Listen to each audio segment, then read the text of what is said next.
So what we are trying to do with our app is to help users be consistent with their journey, with their habits, with whether it be eating, whether it be tracking their exercise. And gamification is a way of bringing users into the app. It's keeping them coming back. It's giving them a bit of dopamine to help them with consistency. For one, because we are able to help users. This is, why we're doing this. We built this app in the first place. And two, we see the value of product-led growth. The users will become users who use the app successfully and hit their goals. They become walking billboards for our Hmm. product, right? How did someone lose weight? They tracked. How did they track? They used this app, which they fucking love. Again, sorry for Yep. my loose No worries. tongue. We like a little bit of spice. A little bit of spice in the podcast. Alrighty. Hey, Steve, welcome. Let's get started. You want to start by giving an overview about Journable? Like, what is the app and how, like, when did you start it? Give us the big picture. Thanks for having me. So Journable is an AI calorie tracker. We've been in the market for at least 18 months. And yeah, we've seen some good growth. It's been a journey. That's definitely something I can say for sure. Journable, we've currently just passed around 600,000 users in total, mostly on Android. And we're starting to get some good numbers when it comes to the business side of things as well. Two of us, two-man team, based out in Beirut, Lebanon. We've got a nice little office, and yeah, we're just working to grow this thing into what we need it to be. Nice. Did it start out monetized like right out of the gate, or was it like free for a while and then you figured out how to like convert and monetize after that? Monetized straight off the bat. We were bootstrapped, so we needed means of sustenance. We needed means of refueling the coffers of the business. So monetized from day one, hard paywall, and we got some early traction. We got some early users after our product hunt launch, and we had a couple of conversions who went for the annual subscription. So that was all the validation we needed to really double down and full focus on growing this business. So walk me through like who is your ideal user and what is their path towards using the app? Like how do they find out about you? And then once they install it, like what's that first initial flow look like? And then at what point does the paywall come in? So I'll answer this with a bit of the backstory about how Journable came to be. So myself and my co-founder, we've both used calorie tracking apps for significant periods of our lives. It took me 5 years to lose weight on my journey. And in this process, I was using my fitness pal and some competitors rigorously. I would use them every single day. And so we have a really good, let's say, feel for the space. We have a feel for the kind of user that we want to attract. The problem that we both faced was the complexity and time that's required to track your calories and to manage your intake. You know, it's difficult enough to be in a calorie deficit on a daily basis, let alone needing to spend 10, 15, 20 minutes per day inputting these things, especially when you're eating, when you're at lunch, sitting with other people. So we wanted to solve this. We wanted a very simple and easy way to track your calories. A minimum effort, minimum input with all of the results, or at least let's say 90% of the results. So that's how Journable came to be. When LLMs came around, we knew that this was it. We knew this was the opportunity. And so we went ahead and built the Journable as the simplest and easiest and quickest way to track your intake. So that's our ideal customer profile. It is the user, it's the person who's on a nutrition journey, be it weight loss or weight gain, who wants to track, but who wants to track with a minimum amount of effort with around 90% of the accuracy and 90% of the results. So that's how that's who we're targeting, and that's who our app is resonating with the most. The way we acquire them is largely through ads, and we're recently seeing a huge surge in organic growth through word of mouth. But the paid ads is our primary acquisition channel of how we target these exact customers.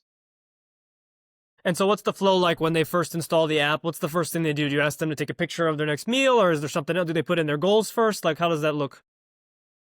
We've elected to keep the onboarding as frictionless as possible. So you download the app, you open it, immediately you're presented with the main functionality of the app, the core, the chat screen. Similar to your Gemini and your ChatGPT apps, there's no onboarding flow, there's no tutorial, there's nothing. There's just a chat window and you figure it out. We have the same approach. And we've seen success with this frictionless approach where users generally in the space are used to our competitor apps, which have rigorous and lengthy onboarding screens, which help build confidence, and then they're hit with a hard paywall. We elected to take another approach. We have a free tier, which is around 20 entries, so 20 food or exercise entries, either by typing into the app or sending a picture. And then we have a hard paywall straight after that. So users get to use the app, they get to experience it. They don't need to answer 110 different questions about their lifestyle and their goals before the wow impact or the wow effect of using the app and noticing how quick and easy it is to use. So that's how it goes. So that's interesting. The chat UI is at the center of it. So is it like when I want to take a picture of a meal or something, am I actually sending that in the chat to the LLM basically? Correct.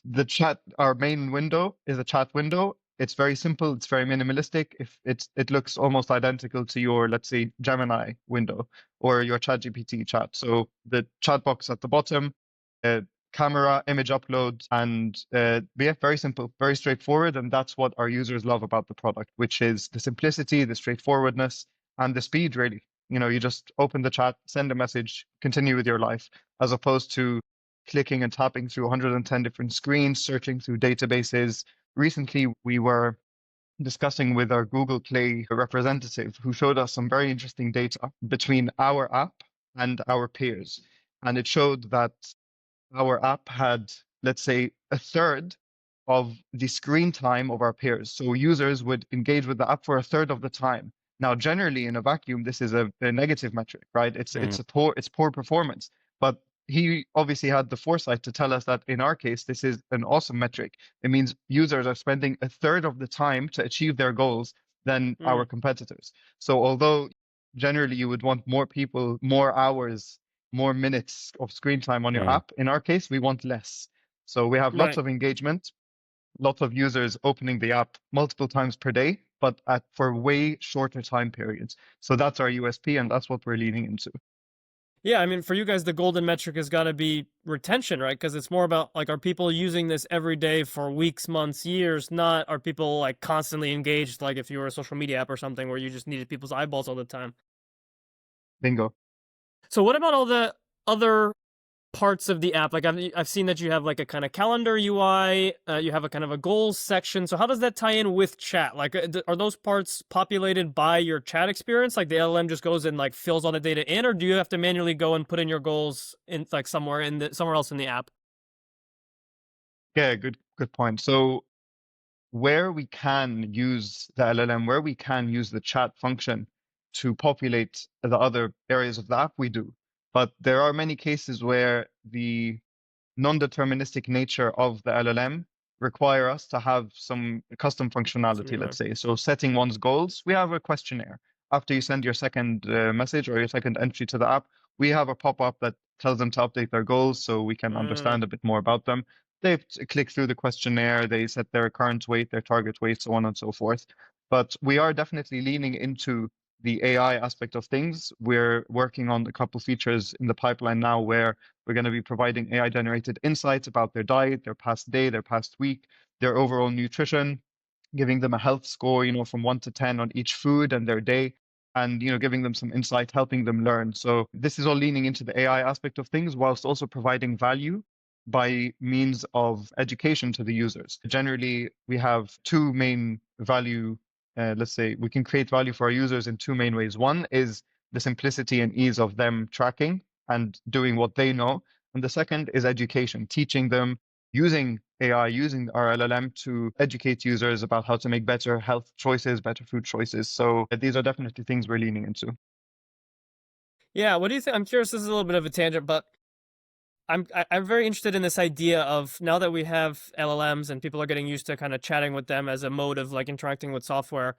If like going forward these sort of onboarding flows and like product documentation where you have to learn what parts of a product do I need and all that stuff, if that just goes out the window and you just basically use a chat interface to say like, this is what I'd like to do, tell me like what, basically adapt the software to my needs on the back of that. Like you just explained how when someone starts sending messages, eventually you do show them that same type of questionnaire that you might see in onboarding in your competitors, because it's information that you need, like what's someone's weight, what's their target weight, what's their goals. Like you do need to collect that at some point.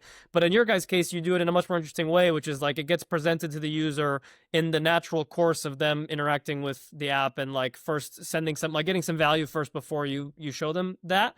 And I wonder if you think that'll be like a general principle of software like design in the future, where like you just like the parts of the features that you need are revealed to you over the course of the experience of like talking with the LLM and using the app. It's an interesting one. I think zooming out a bit, without looking specifically at LLMs, but generally at software patterns and UI, UX patterns, I think we have been moving in that direction where features have been surfaced to users in a timely manner to ensure the users, one, are not overwhelmed with features and they don't need to go through some lengthy onboarding process. So this, I think, has been a general trend. I think with LLMs, it's even more magnified, although when we were initially discussing how to get users, how to onboard users, soft onboarding as opposed to a hard onboarding, the discussion point of using the LLM and using the chat to kind of guide them through the app, we felt we were a bit fitting the technology to the problem as opposed to finding the optimal solution to the problem itself. So we reverted back to your traditional onboarding screen. Just we propped it up at a opportune time, to make sure the user has had an opportunity to understand the app, the functionality, and then we start asking some follow-up questions to help customize, personalize the app to the user and, give them confidence and kind of build some stickiness, right? Once the user has some data in the app, they've logged for a couple of days, they have their goals, they can track their weight over time, it builds a bit of, it increases retention, right? So all that said, it's an interesting one. We are definitely leaning into using the LLMs more to customize and personalize the user experience. Like once they set their goals, their insight will be customized to their specific situation, whether they're losing weight, if they're on a keto diet, if they're vegetarian. So all of the recommendations, all of the insights about their micronutrients, their macronutrients will be personalized to their current situation. Um, it's just something we're kind of tiptoeing around at the moment because we don't want to cannibalize our core user experience. We don't want to cannibalize the simplicity, so we can have a shiny new piece of innovation in our Right. our mobile app. Right. Yeah. And people, I mean, there's something to be said for like there are UI UX patterns that have been around for a long time and people are used to them and they just kind of expect them, like having some sort of just form where they can put in the information as opposed to like having to go back and forth with an LLM to like do the same thing. Mm-hmm. So yeah, that is the flip side of that. Question, just before we move on. At what point do people log in, or do you keep the free users kind of anonymous? Is it at the paywall that people actually hand over their details? Good question. So something we've been thinking about a lot recently. We currently have no need to log in, where people can stay anonymous in the app. They're anonymous. They can onboard, input all their data, still remain anonymous. They can hit the paywall, pay, purchase, use the app for a year and still remain anonymous. At the moment, we have zero requirement for users to log in. Now we are changing this. We're still not going to enforce it, but we are going to nudge the users to log in because we've noticed quite a few users have lost their data due to not logging in, switching mobile devices. They retain their subscription, but not their data. And yeah, we just don't want to, we want to prevent users from losing their data. So we will nudge them after a couple entries to log in to provide us with their email. But, at the moment, we don't use their emails for anything. We understand that there is a marketing benefit to having their email. So this is something we might change in the future. But again, frictionless onboarding experience, give them value first, and then we'll solve the other problems. Sure. I wonder, is there a way to store their information against their like subscription ID or whatever if they have a paid subscription, so that at least if someone is paying and you have that identifier, then when they switch devices, like you could still fill in that their information and like have it there? Absolutely, there is, and we've built an internal tool to help restore users' database from their Okay. subscription IDs. Productionizing it is a bit more complex than you would think. So we are discussing right now whether we should enforce emails when people purchase subscription, or whether just nudging them to log in and create an account is the approach, mostly to prevent data loss. It's just something we're considering now. Easy problem to solve. We just need to put it into action. Yeah, yeah. Okay, I'd like to talk about the user acquisition side of things first, and we'll spend a little time there and then go into like retention and like long term, how will you keep everyone around and stuff. But to start with user acquisition, so you mentioned that it's mostly paid ads, and I have a couple questions there. I guess we'll start with, was it always paid ads from the very beginning? And like chicken and egg, you guys bootstrapped and probably didn't have a ton of initial investment because you just bootstrapped. So how did you like first get the cash to start investing in ads? Did you just have to like invest your own money for a while and wait for it to become profitable, or how did that path look? Yeah, sure thing. So we soft launched our app. We had it on the stores. We started getting like a couple downloads per day or per week, nothing, no large numbers at all. Then we hard launched, let's say, by launching on Product Hunt, by launching on a couple different fora, online platforms. We basically put the word out there and to see if we get any hits. We got some success from Product Hunt. We got, I would say, couple hundred users, and two of them subscribed. So we had a 2% conversion rate off the bat, very, very bare bones MVP version of the app. And we had two subscribers. So this effectively de-risked investing some of our own money into the app. It validated that this is a problem that people have, and our solution is something that people are willing to pay for. So we kind of took that approach where we would run a few tests, we would validate, de-risk the first we de-risk the product, then we de-risk the team, we de-risk the company. We kept going through this process of de-risking different things, and at every stage of validation, we would invest some more of our own money. So to start off, once we got the first couple users, we knew, okay, let's find what the ratio is. Let's start learning about acquisition costs, cost per install, cost per subscription, cost per impression. And so we ran ads on different platforms. We learned a bit about Meta ads. We learned a bit about Google ads, Apple ads, all of the above. We went on Reddit, we went on LinkedIn, we went on TikTok, Snapchat. We tried every platform to kind of get a feel of our average acquisition costs.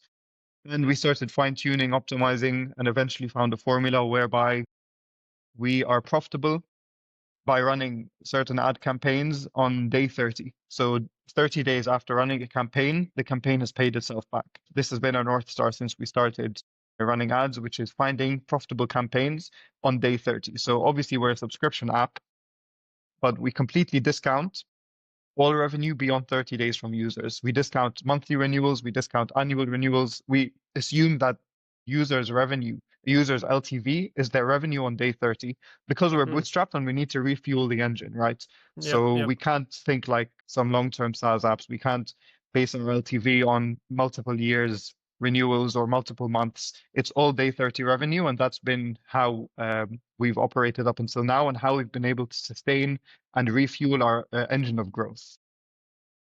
So you said you experimented with a lot of different ads platforms. Did you do that all at once before you had profitability, or did you start with one or two? Because I imagine like each ad platform needs some sort of minimum spend before it's got enough like data for you to actually see what's going on and validate the results. So I imagine if you tried to do all those at once, it was probably wicked expensive or you didn't have enough data. Like, how did you guys do it? Jason, we made many mistakes along the way. This was one of them. We launched many campaigns on many platforms, all with insufficient budgets, way below the threshold of actual performance or of learning. And then we started to learn and optimize. But if anyone watching this is in the process of starting to get some traction and launch, they should focus one platform at a time and give each campaign sufficient budget to learn, to scale, and to actually get a feel of the performance. So when you were doing that and you realized, oh shit, like this is not actually enough to have data, did you just like stop spending on a bunch of platforms and focus on one or two? And if so, like how did you pick the one or two to stay on? And how did you like feel confident that that was the one because the budget was low, right? It was a long process of discovery, long process of optimization, trying different things on different platforms, understanding these ad platforms. My co-founder and I were fairly new to the distribution and marketing game. So we had to deeply understand how the platforms work, let's say the process. So for example, on Meta ads, creative is the name of the game, right? On Google ads or Apple ads, when you're running ads on the Play Store, App Store, it's a bit less on the creative. It's more about the App Store page or the App Store listing or Play Store listing. So we had to deeply understand these platforms, understand our capabilities, our strengths, and experiment. And so we just kept experimenting. We eventually landed on the major players, for Google ads, your Meta ads, Apple ads. So on the stores themselves, because we knew we had a good product, our product was selling itself. So we knew that running the stores native advertising placements would be successful for us. And we landed on Meta because Meta ads is just, the biggest, let's say, acquisition platform, which is not native to the store. So which one is the biggest? Is it the Play Store ads and then Meta, or is Meta number one as far as your spend and everything? Definitely Google Ads, Play Store ads is our biggest acquisition platform. We are growing on Meta. We've tried many different things, but as of now, our Google Ads campaigns are the most successful. We have most of our ad spend is going there, and most of our, let's say, profitability is coming from those ads. And so I assume you tried Apple as well. Did it work not quite so well there because the cost per install is just that much higher because Apple users in general are a bit more valuable and like more expensive to acquire? Is that just the economics didn't work because of that, or what was the reasoning there? It's an interesting one. Obviously, the conventional wisdom is that it's better to launch and to grow on iOS because the users are worth more, higher average value per user. But we found a similar conversion rate on Android and iOS for our app, and 4 times the acquisition cost for iOS. So it just didn't make sense. We have Right. 4 times the performance on Android than iOS. Now, this could be a function of our creative not appealing to iOS users. It could be a function of many things, but we tried and we tested and we burnt lots of money on running both Android and iOS campaigns on Meta.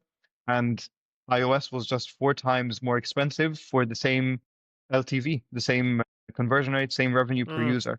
If, let's say, we were a mobile game or we were an app with multiple in-app purchases and the LTV per user would be different within the same market, then that's a different story. But frankly, having just one fixed price for a monthly or annual subscription meant that we were not reaping any benefits of the dichotomy of LTV per user that other apps see between iOS and Android users. So yeah, we stuck with Android. We grew a lot there. We are starting to make some moves on iOS again, but one step at a time.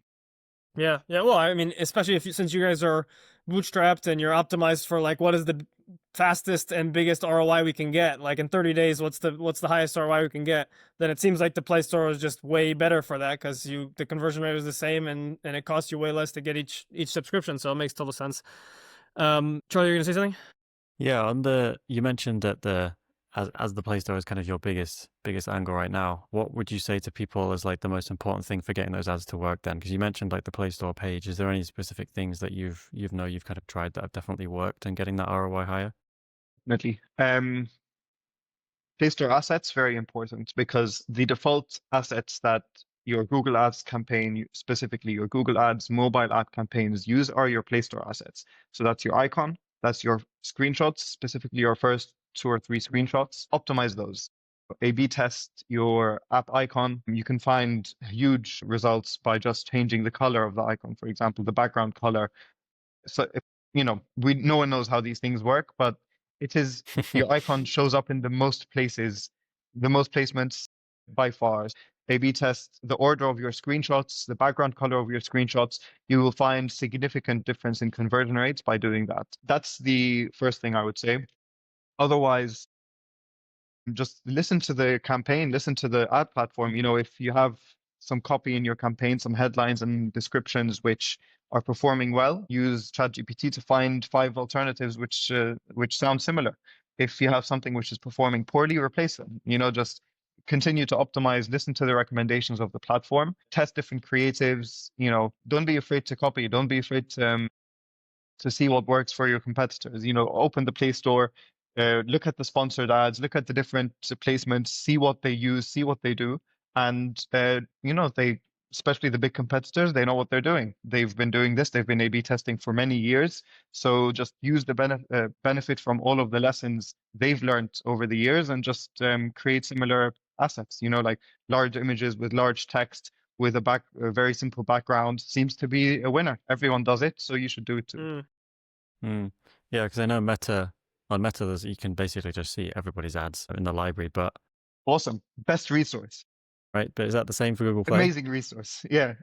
Google Play, I haven't actually looked into it, but you have more than enough, let's say, inspiration on the Play Store itself. So just Mm. go open the Play Store, go to your category. In our case, it's health and fitness, and you'll start to see sponsored ads, different placements. Obviously, the icons, they show up everywhere, but then you can also see some other placements, sponsored placements, so wide images, square images, copy. Yeah.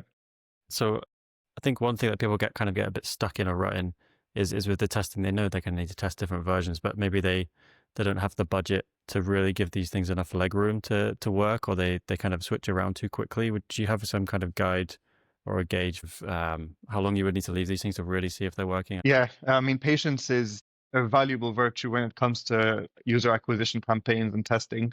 I would say at least a couple weeks, ideally a month and more. That's in terms of length. In terms of budget, listen to Google's recommendations. If you're running a acquisition campaign, so you need the 10 conversions per day, whatever your conversion action is. If your conversion action is installs, 10 installs per day, generally cheap, right? Anyone has a budget to run an install campaign to get 10 per day.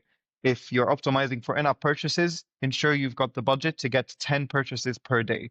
If a purchase is costing you $5, you need at least, if a purchase is costing you $5, then you're in a really good place. If it's costing you 50, then you need at least $500 a day of budget per campaign in order to find good results, because the algorithm definitely needs 10 conversions per day to optimize to learn. Frankly, talking to someone from Google, they even suggested 15, even though the official documentation says 10. They said, he's conservative. We're also Right. conservative in the business. It's good to err on the side of more data than less data.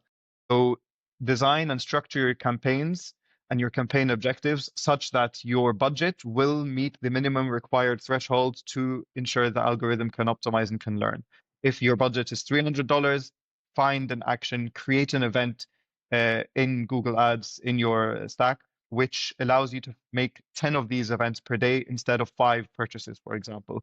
If you need to go halfway through the funnel, maybe a trial start campaign or an onboarding completed campaign, do that. Once you've got the budget to run a more, let's say, higher or otherwise lower in the final campaign, then do it. If you have the budget to run a subscription campaign, go for that. But make sure you've got enough conversion events per day to help the algorithm learn. Yeah, I think that makes a lot of sense. So since you're at some scale now, does that mean that your Google campaigns are all the conversion action is actually the subscription, or are you guys still using the install as where are you at on that conversion action? We are, as our Google account manager would say, we are sophisticated in our app advancement. So that's effectively how the degree of advancement of a mobile app on Google Ads. We run all of our campaigns as target return on ad spend campaigns.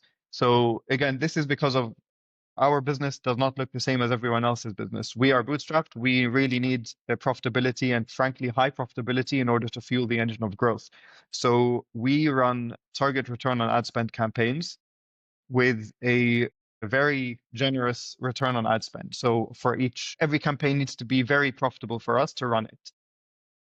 It has taken us a long time to reach this point. We experimented with every type of campaign, and as we grew, we started, let's say, graduating our lower level campaigns. So we went from install campaigns to trial start campaigns, onboarding completed campaigns, down to purchase campaigns. And eventually we reached return on ad spend because all of our data is going straight to Google Ads from Firebase. So it sounds like the path then is actually clear and actually a bit more optimistic than I would have thought for someone starting a new app, because it sounds like you can do install, and if your installs are your conversion actions, then you actually don't need a huge budget, right? You only need 10, 15 installs a day, call it 15. Right? I think installs on Google Play can be 50 cents or a dollar or something like that. They're not too expensive, so it doesn't cost much money at all to run that. And then once you have the installs coming in, you can start potentially talking to those users, figure out who they are, see if you can get some of them to convert to paid, and then gradually you can increase your spend and so on until you can graduate from the install to the trial start or the onboarding completion or whatever, and just like you did, move down the funnel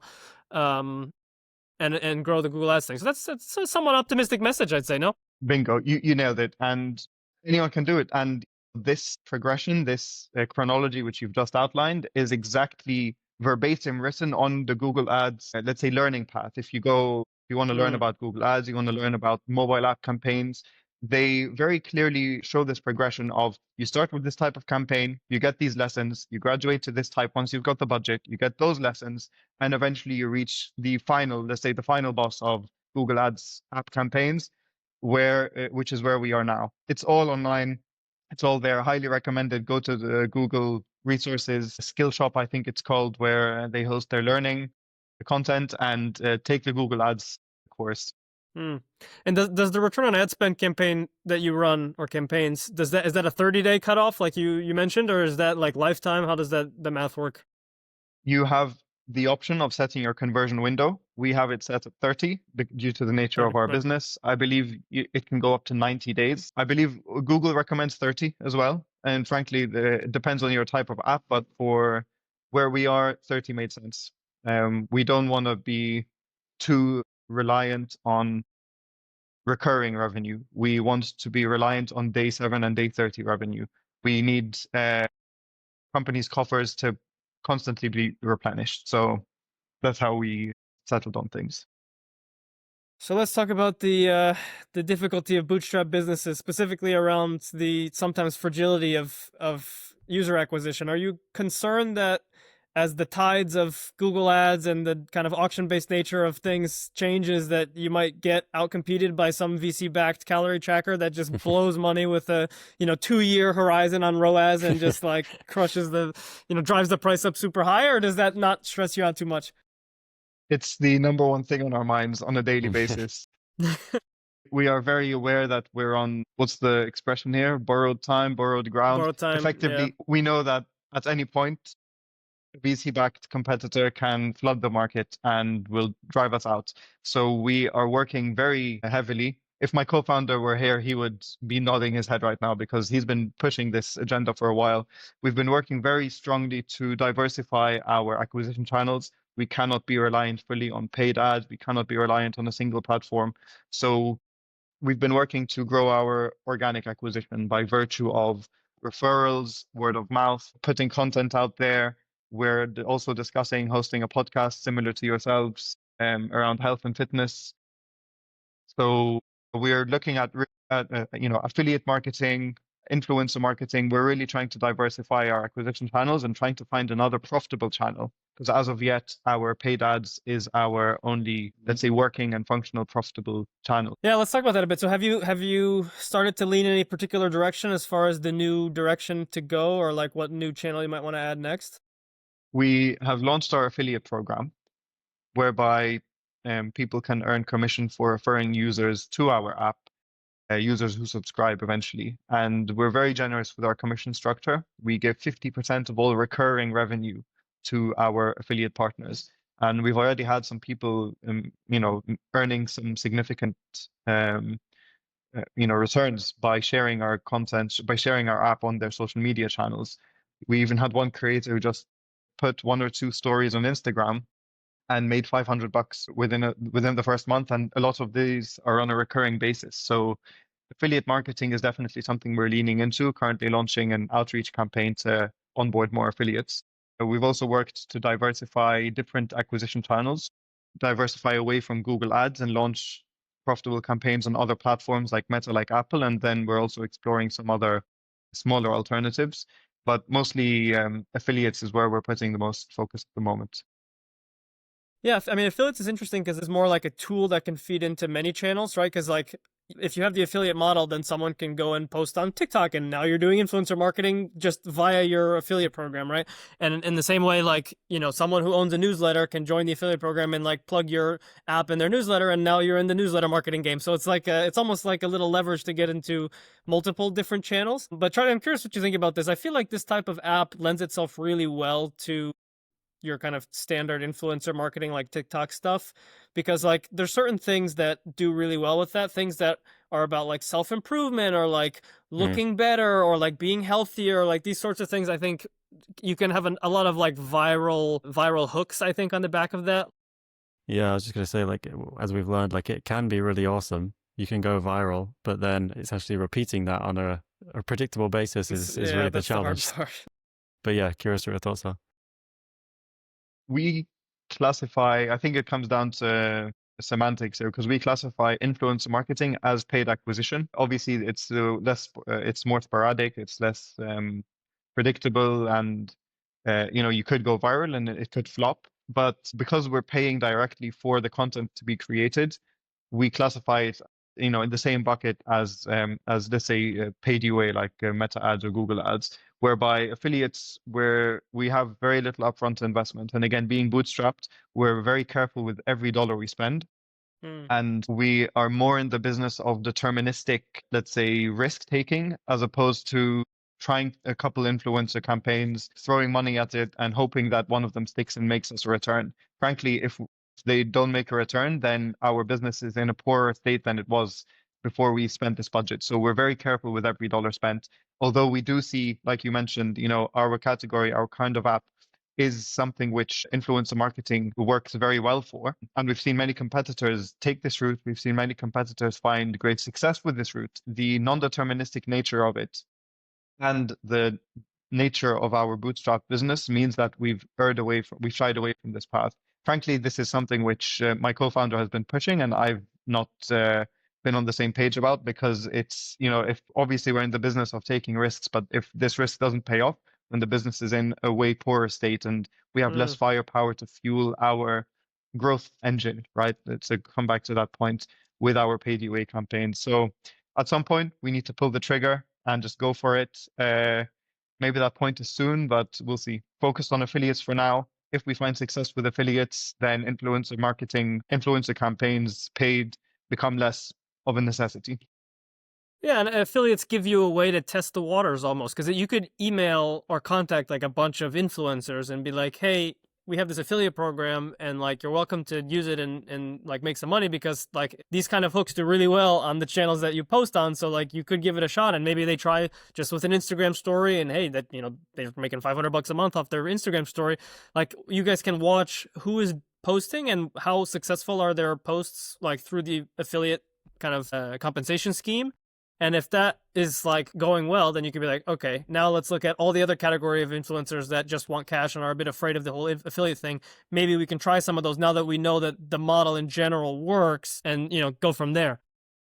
That's a good point. Didn't think about that, but they do. They are very closely coupled, and yeah, we can take learnings from here and apply them there. Makes perfect sense. I guess on the affiliate program side, I've heard there can kind of be very like 99% of users kind of just don't send you anything, and it's the 1% that really sends you something meaningful. Do you find that's true in your case as well? Absolutely. Yeah. A lot of people like the idea of earning commission by just sharing something on their socials, but then to put it into practice, some of them, they just half-ass it. I don't know if I'm allowed to say that, but Yeah, no worries. it's the ones who put in the effort and who it's the ones who actually believe in the product, right? Those who use it, they try it out for a while, they think it's awesome. So mostly the inbound affiliate partners are the ones with the highest. The outbound ones, which I reach out to, they generally don't go anywhere. So it's kind of making me rethink our model and whether we should reach out to our own users and see if any of them would like to onboard as affiliates, as opposed to reaching out to influencers on social media. Okay, so you're focused on day 30 when it comes to acquiring users. That's all well and good, but long term, you need to retain users for longer than 30 days. So how is what is the retention picture like? Yeah, it's an interesting one. We have recently shifted a lot of our focus from acquisition and conversion to retention. Previously, the name of the game was acquiring users. It was the funnel, right? Top of funnel, mid funnel, lower funnel, conversion optimization. We ran all these experiments with our paywall, the timing of it, our pricing, all of the above, right? We didn't leave a single stone unturned. But in doing this, we largely neglected retention because we were just optimizing. We needed our campaigns to be profitable. Now we see the value in retention. We obviously knew there's a lot of value in it, but now we see the value in optimizing for retention. So we've always had, let's say, quick win, low hanging fruit push notifications, things like inactivity notifications, customer reminders that users can set to bring them back to the app. But now we're really honing in on retention, and we have a couple of things in the pipeline. One, users logging in. as we discussed before, we want to nudge users to log in, and we can subsequently use their emails for marketing, for on-churn campaigns, right? Bringing them back to the app. Maybe offers if they churn at the paywall and they don't pay, giving them a discount. So email marketing is one for retention and on-churning users. Two is a bit more personalized on the push notifications. So at the moment, we just have some basic logic that, wide sprays push notifications to users based on certain criteria. We want to get a bit more granular with that. We have quite a few ideas, things that we can do, pieces of info, the timing of the notifications. So that's another thing. And three, and my co-founder is really excited about this, is gamification. So we'll start small with this. We want to add a logging streak for users, people who come to the app on a regular basis, who log their entries, people who log their weight on a regular basis. We want to add the concept of tasks, things that they can complete, onboarding tasks, and then, recurring tasks. Something we're really, really excited about, really. And we definitely see lots of value in building these habits in users, because to zoom out a bit and talk about our space and not just the tech and the business. At the end of the day, most of our users are here for weight loss, right? And weight loss is an interesting journey. It's an interesting problem whereby the biggest factor and the biggest determinant of success is consistency. So what we are trying to do with our app is to help users be consistent with their journey, with their habits, with whether it be eating, whether it be tracking their exercise. And gamification is a way of bringing users into the app. It's keeping them coming back. It's giving them a bit of dopamine to help them with consistency. The technical term for us is retention, but for users, it's consistency. And we really want to lean into this and help users even more. So it's fine and dandy if someone downloads the app, sees the value, and purchases a subscription. But in practice, if they're not getting the value out of the subscription, if they're not coming back to the app, logging their weight, logging their food, losing weight, meeting their goals, then we wouldn't have provided them much value. We would have been a gimmick, and we don't want to be a gimmick. We want to be a product that actually helps users, that helps them with their journeys.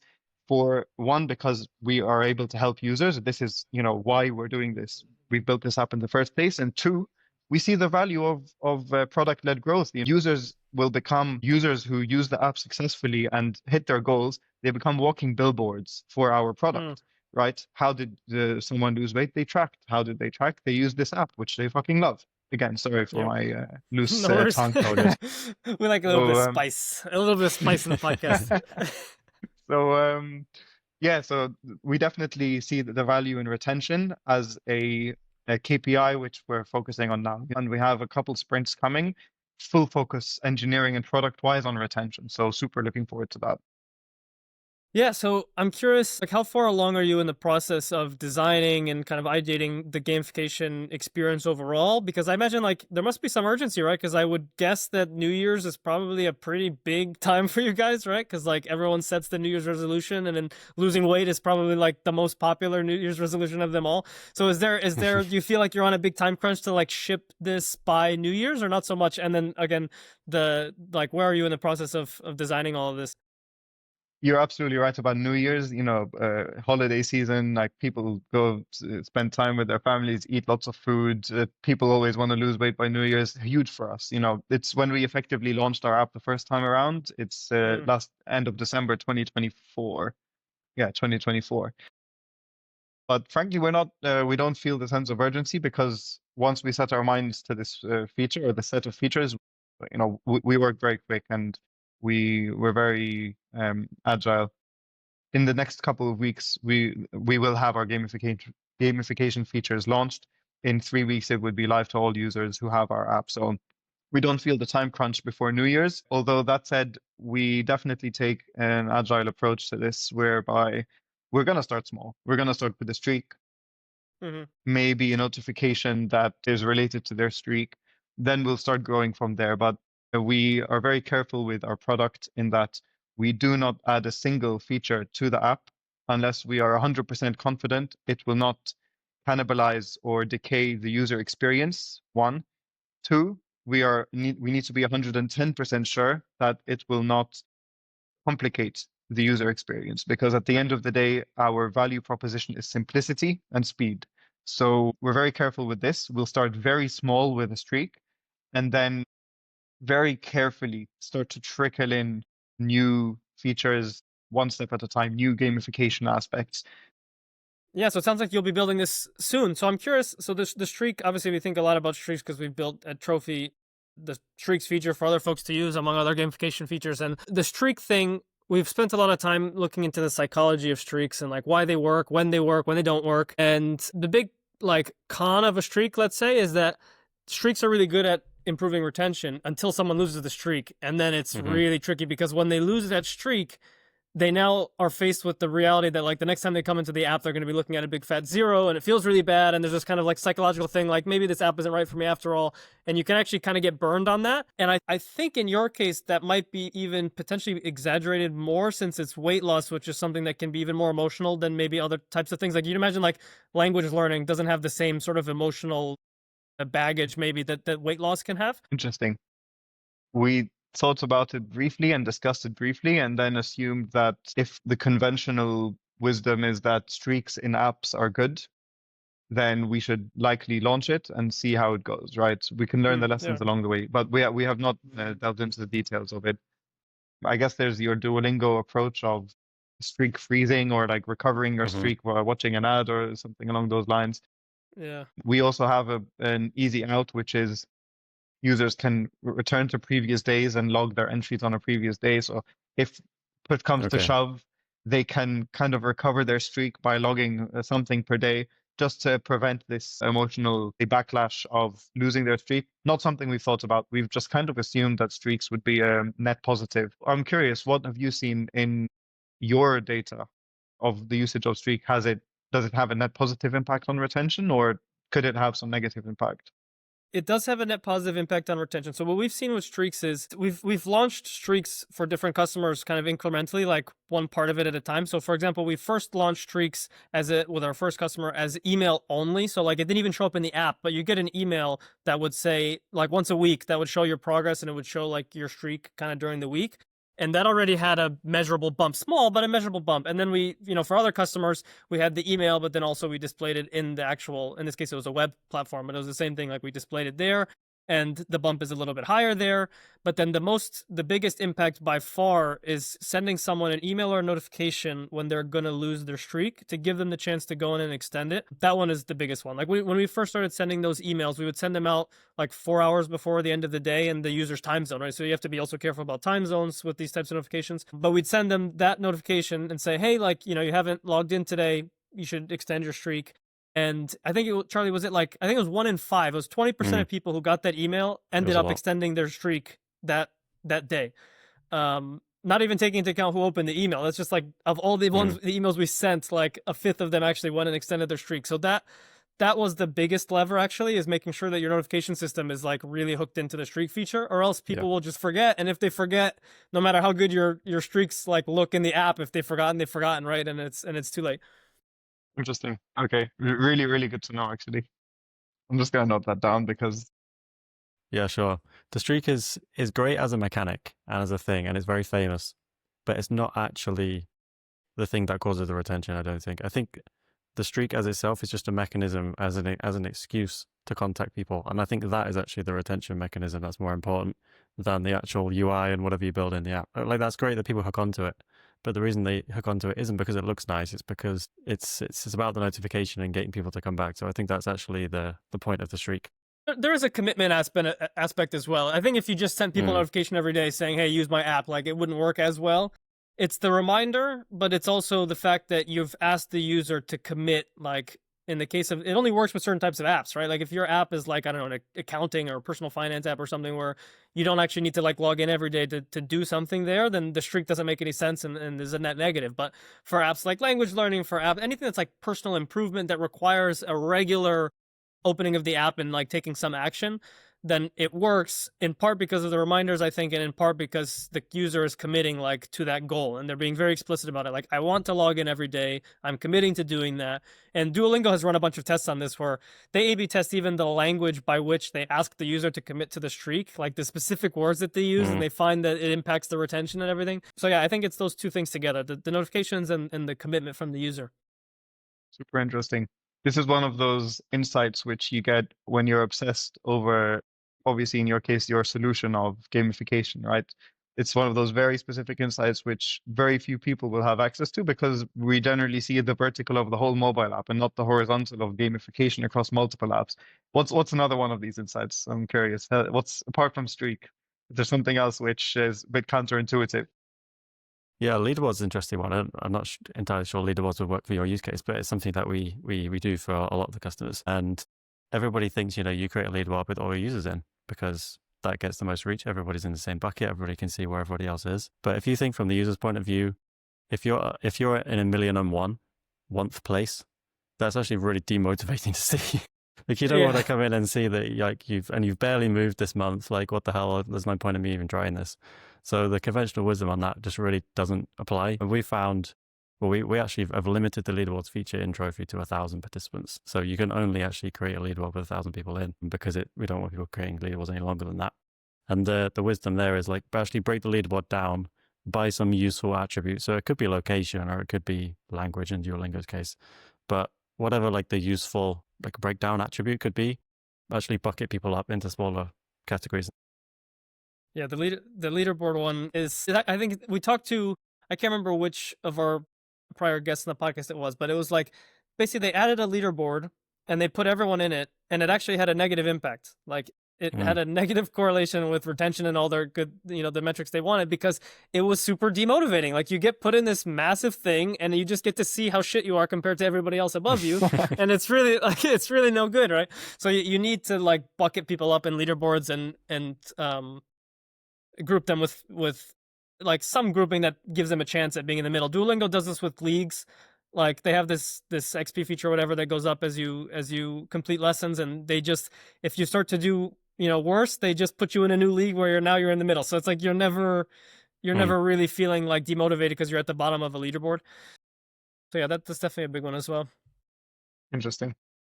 Have you thought about any other particular gamification features outside of the streak? I know you mentioned something along the lines of like tasks or achievements, maybe. Have you guys given that some thought?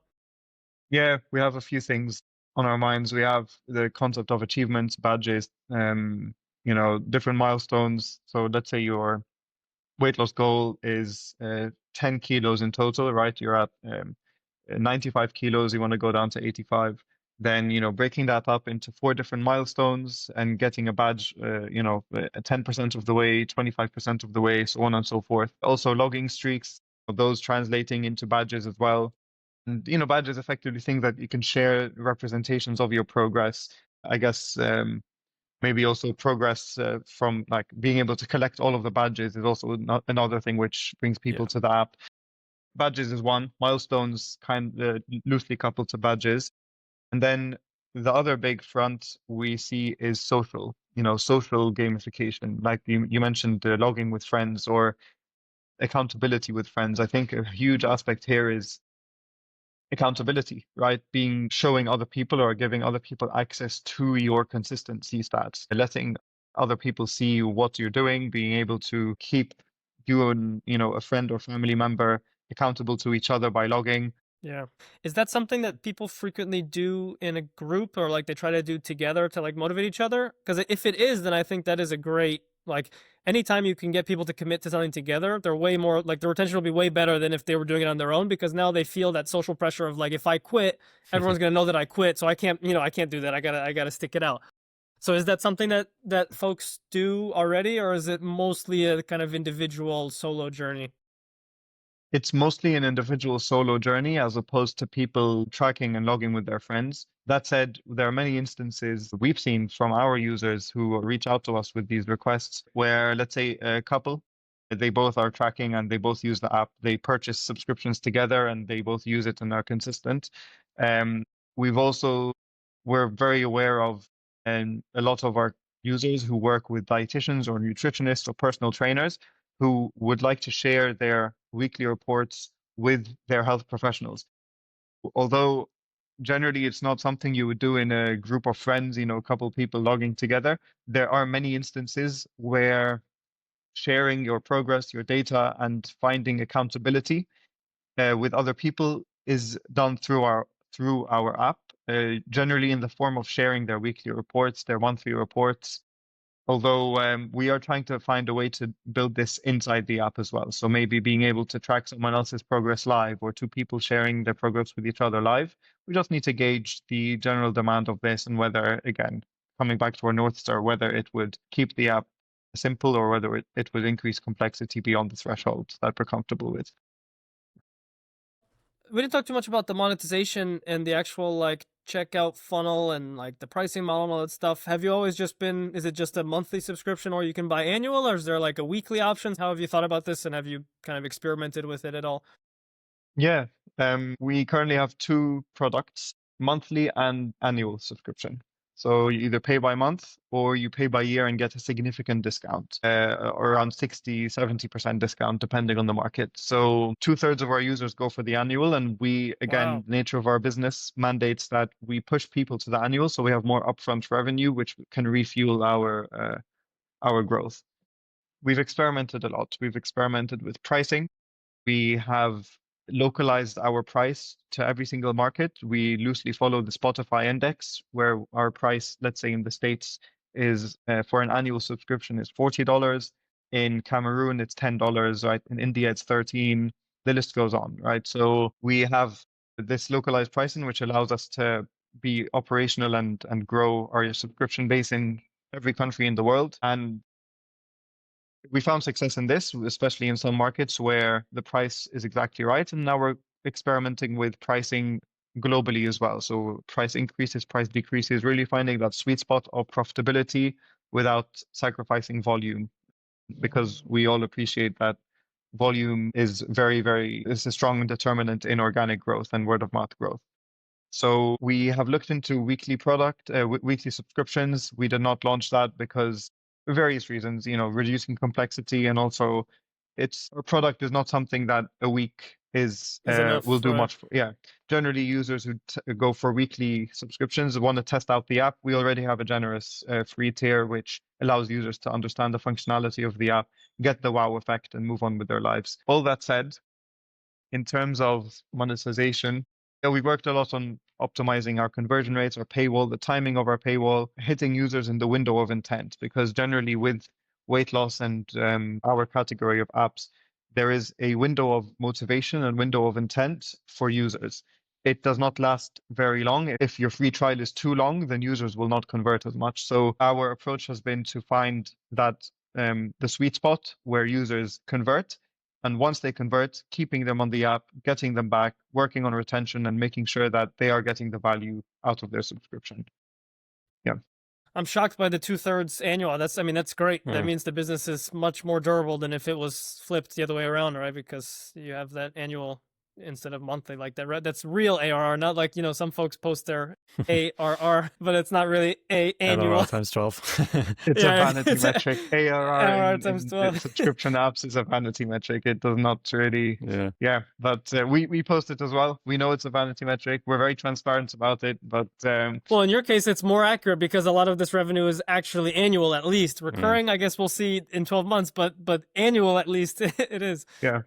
I will point people to the awesome resource by Revenue Cat, which is the State of Subscription Apps report, where you can see what these metrics are, what the general trends in the industry are, and you can see that generally a third, 30% of annual subscriptions in health and fitness renew for a second year.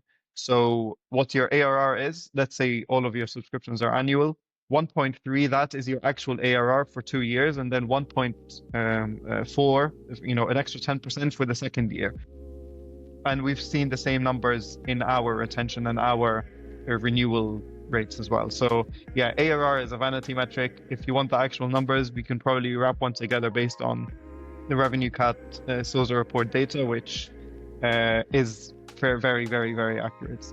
So the LTV for most apps then is basically like 1.4, like ish of the annual price, right? Bingo.